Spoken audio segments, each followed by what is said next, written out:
کوئی بھی مسئلہ پیش آ جائے حدیث میں پیش کرو، جو حدیث فیصلہ دے گی اس کو مانا جائے گا۔ قرآن مجید میں اللہ تعالیٰ نے بہت ساری قسمیں اٹھائی ہیں، 3 جگہ اللہ تعالیٰ نے اپنی کبریائی کی قسمیں اٹھائی ہیں، 3 جگہ، ان میں سے ایک جگہ کون سی ہے؟ فَلَا وَرَبِّكَ لَا يُؤْمِنُونَ حَتَّى يُحَكِّمُوكَ فِيمَا شَجَرَ بَيْنَهُمْ۔ میرے پیارے پیغمبر تیرے رب کی قسم، یعنی مجھے میری کبریائی کی قسم، میری جلالت اور عزت کی قسم، لا یؤمنون حتی یحکموک فیما شجر بینہم، مجھے میری کبریائی کی قسم اگر تیری بات کو، حدیث کو اٹل فیصلہ نہ سمجھے، میں اپنی کبریائی کی قسم اٹھاتا ہوں یہ وہ میری نہیں ہے، بات ہی ختم ہو گئی۔ انسان تو سمجھتا ہے بڑا سوال بن گیا ہوں، میں تو شیخ الاسلام بن گیا ہوں، حدیث کو جو مانتا نہیں ہے وہ میری نہیں ہے۔ رب تعالیٰ اپنی کبریائی کی قسم اٹھا رہے ہیں کہ میں اپنی عزت اور جلالت کی قسم اٹھاتا ہوں، لا یؤمنون حتی یحکموک فیما شجر بینہم، آپ کی زبان اقدس سے جو بات نکلی ہے وہ اٹل فیصلہ ہے، آپ کا عمل مبارک ہے وہ حتمی فیصلہ ہے، اس کے بعد کسی فیصلے کی ضرورت ہے ہی نہیں۔ کتنی حیثیتیں ہوتی، میں ویسے کبھی کبھی سن لیا کرتا ہوں کہ پتہ لگے، عموماً جب اس طرح کے پروگرامز ہوتے ہیں، جب کسی سے پوچھے نا پروگرام کیسا ہو، کہتے ہیں بہت اچھا ہو، کیا بیان ہوا تھا، کہتے ہیں یہ تو نہیں بس چاول بہت اچھے، ایسا پروگرام نہیں کرنا چاہیے، پروگرام تو کچھ دینے کے لیے کرنا چاہیے۔ تو 8ویں حیثیت قرآن مجید نے جو تعین کیا ہے، حدیث، اللہ کو عزت یاد رکھا، 7ویں حیثیت حدیث کو آئیڈیل بنایا۔ لوگ کہتے ہیں اپنے کام کرنے میں کس کو دیکھ کریں، فلاں شخص کا بڑا اچھا کام، فلاں شخص کا بڑا ٹپس ہے، کیا ایٹیکیٹس ہیں، کیا مینرز ہیں۔ قرآن مجید کہہ رہا ہے اور یہ مینرز، یہ ایٹیکیٹ سیکھنے ہیں تو حدیث سے سیکھو۔ لَقَدْ كَانَ لَكُمْ فِي رَسُولِ اللَّهِ أُسْوَةٌ حَسَنَةٌ لِمَنْ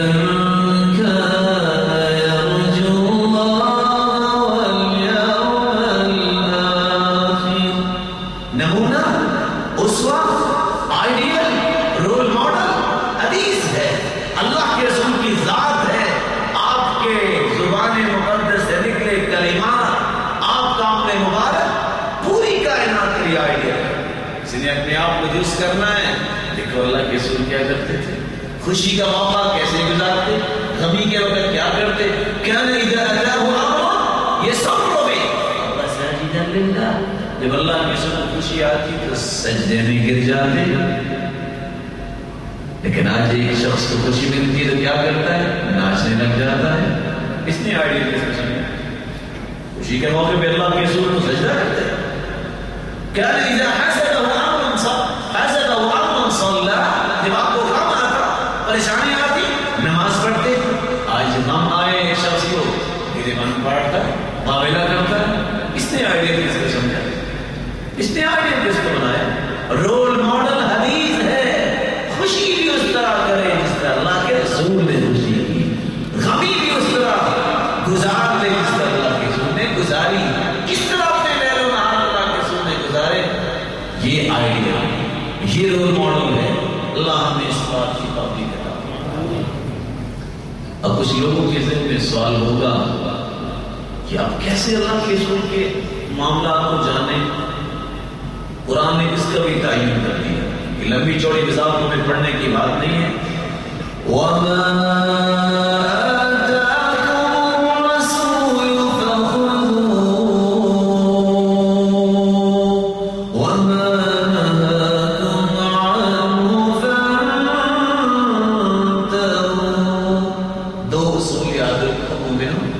جس بات کا اللہ کے حکم دے دے اس کے سامنے سر جھکا دو، جس بات سے منع کر دے کہ بس یہ نہیں ہوگا. باتیں ہی تو ہے.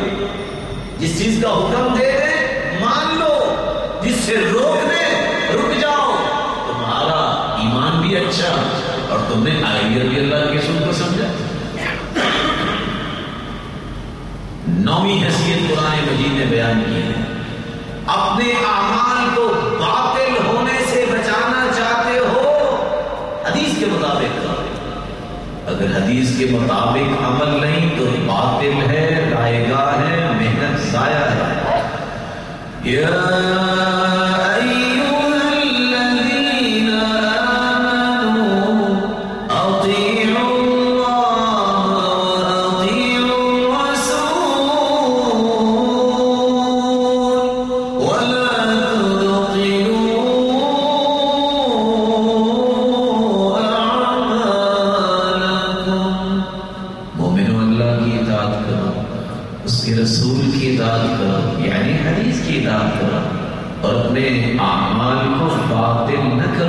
کیا مطلب؟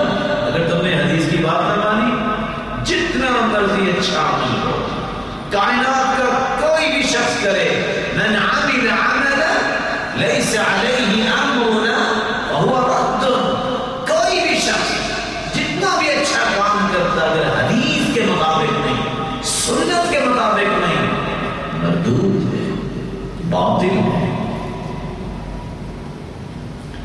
آخری بات اور یہ 10ویں بات ہے. اب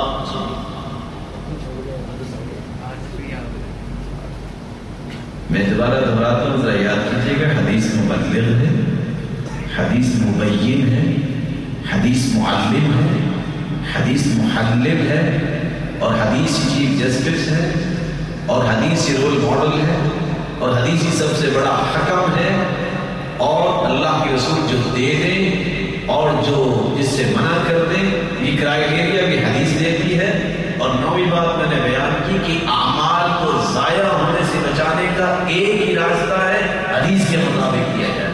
اور 10ویں اور آخری بات, آپ میں سے کون چاہتا ہے کہ وہ ہدایت میں جمع رہے؟ ہاتھ کھڑا ہے. بات ختم ہونے لگی. ایک ہی راستہ ہے, وَإِن تُطِيعُوا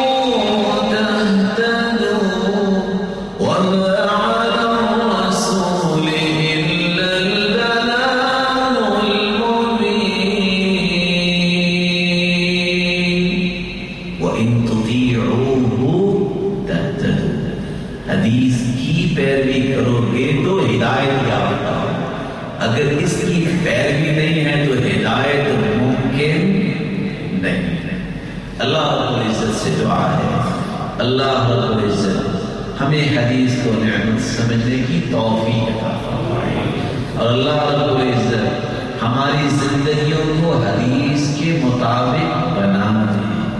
اللہ رب العزت صاحب حدیث کی رفاقت نصیب فرما دے, اور اللہ رب العزت جو احسن الحدیث نازل کرنے والے ہیں ہمیں اپنے دیدار کا مستحق بنا دے.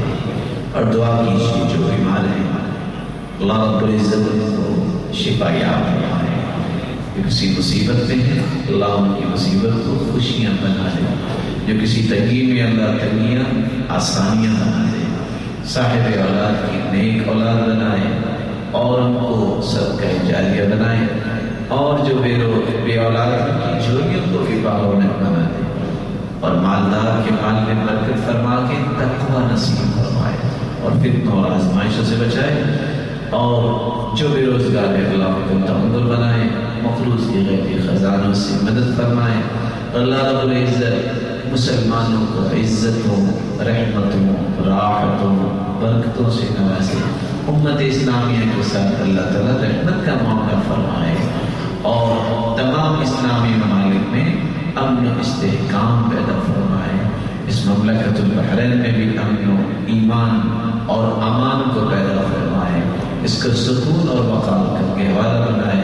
اللہ تعالیٰ سب کو سلامت رکھے, نیکی کے ساتھ, صحت کے ساتھ, خوشی کے ساتھ, اور جب بلائے ہم سب کو تو ایمان کی خوبصورت کیفیت میں بلائے, جس طرح آج ہم اللہ کے گھر میں جمع ہے. اللہ ہمیں اپنی جنت الفردوس فردوس میں جمع فرمائے. اقول ما تسمعون واستغفر الله العظيم الجليل لي ولكم ولسائر المسلمين.